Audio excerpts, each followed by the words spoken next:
You know the feeling. Something small happens, a comment, a delay, a slight from someone who probably wasn't even thinking about you, and it takes over your entire nervous system for the rest of the day. Your chest tightens. Your thoughts loop. The problem feels enormous, urgent, all-consuming. Now picture zooming out from that exact moment. Above the room, above the building, above the city, above the country, higher, above the curve of the earth itself, watching the whole planet turn, all 7+ billion people going about their arguments and their meals and their small victories at once. From up there, does the thing that ruined your morning still look the same size? There's a man who ran an empire and used this exact trick on purpose as a daily practice, not to escape his responsibilities, but to carry them without being crushed by them. His name was Marcus Aurelius, and the trick is called the view from above. Let's actually understand it. Of all the Stoics, Marcus Aurelius had the least excuse to feel small. He was the most powerful man alive during his reign, commander of legions, ruler of a territory spanning 3 continents, a man whose passing mood could alter the fate of thousands of people he'd never meet. And yet the private journal he kept, never intended for anyone else to read, which is exactly why it's so valuable to us now, is full of him actively working to shrink his own sense of importance. Not out of false modesty, out of necessity. A man with that much power, left unchecked, is exactly the kind of person who most needs a regular reminder of how small his personal grievances actually are against everything else happening in the world at the same time. So he built himself a mental exercise.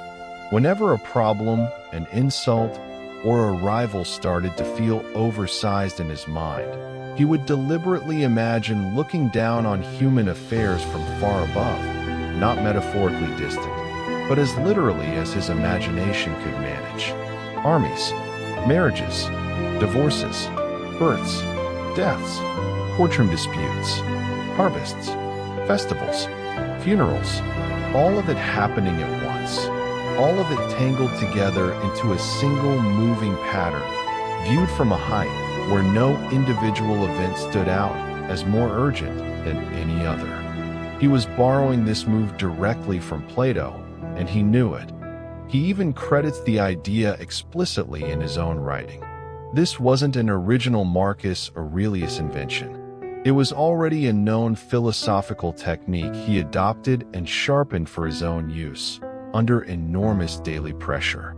Here's what makes Marcus's version of this exercise so striking. He didn't stop at look at the bigger picture in some vague sense. He kept zooming, layer by layer, further than most people are comfortable going.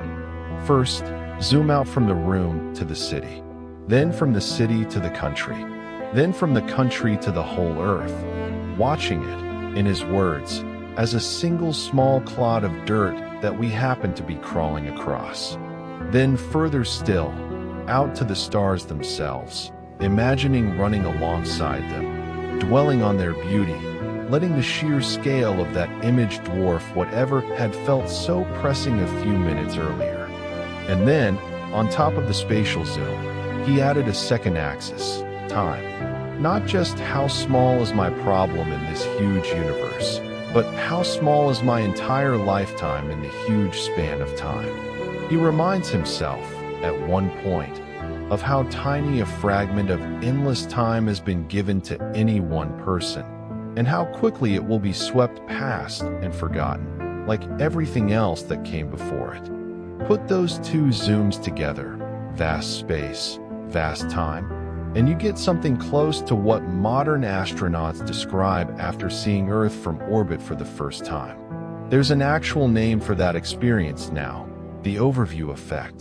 People who've seen the planet as a small, fragile, borderless sphere hanging in blackness often come back permanently changed, less tribal, less anxious about status, more struck by how connected and how temporary everything down here actually is.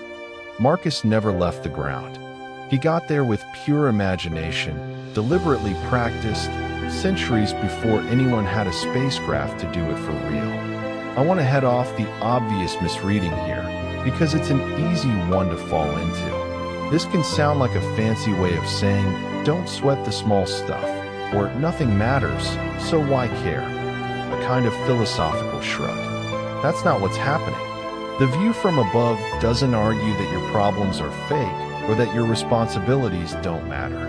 Marcus wrote this practice while actively running an empire, fighting wars on multiple fronts, managing a plague that killed a significant portion of his own population. He wasn't using this exercise to check out of his life. He was using it to stay functional inside a life with genuinely enormous stakes, without being emotionally hijacked by every single crisis that crossed his desk. The distinction matters. This exercise doesn't shrink your responsibility. It shrinks your emotional reactivity to any single event, so that your responsibility can be handled with a clear head instead of a flooded nervous system. An emperor who took every insult, every setback, every political maneuver as an earth-shattering personal emergency would have made worse decisions, not better ones. The zoom out was functional. It kept him usable under pressure that would break most people. There's a modern research thread that lines up with this almost exactly. Psychologists who study something called self-distancing, deliberately viewing your own situation from a third-person or more distant vantage point, rather than being fully immersed in it, have found it measurably improves reasoning and emotional regulation under stress. Marcus was doing by hand, with pure imagination, something psychologists are now studying in a lab and finding genuinely effective. There's a reason this exercise isn't just a clever mental hack. It's actually load-bearing for the whole Stoic worldview, not a separate trick bolted onto it. The Stoics believed the universe was a single, interconnected whole, one continuous substance, one ordered system, with every person and event as a small part of a much larger pattern. If that's true, then seeing yourself as a tiny piece of something vast isn't a comforting illusion you're choosing to believe for stress relief. It's just accurate. The exercise isn't distorting reality to make you feel better. It's correcting a distortion that was already there, caused by how naturally self-centered human perception is by default. Left unchecked, your own perspective always feels like the center of the universe because it's the only perspective you actually have direct access to. Your problems feel maximally important because they're the only ones you're feeling from the inside. The view from above is a deliberate correction to that built-in bias, a way of remembering, on purpose, that billions of other people are living through their own version of exactly this same intensity right now, and that your specific slice of it is not secretly more significant than theirs. That reframe does something to grievance in particular. It's difficult to stay furious at someone once you've mentally placed them inside the same vast, aging, temporary pattern you just placed yourself in, someone else doing the same thing you're doing. Working, loving, arguing, aging, eventually dying, exactly like you. Seen from altitude, most rivalries look less like a battle between good and evil and more like two very small, very similar people, both convinced their side of a minor dispute is the important one. Here's how to run this exercise yourself. The next time something is looping in your head and refusing to let go. Step 1. Start with the actual room. Picture yourself, right now, from slightly above, like a camera mounted near the ceiling. See the situation that's bothering you as an observer would see it, not as you're feeling it from inside your own head. Step 2. Widen the frame, deliberately, in stages. Zoom out to the building, then the neighborhood, then the city, full of millions of people, each one absorbed in something that feels, to them, exactly as urgent as your thing feels to you right now.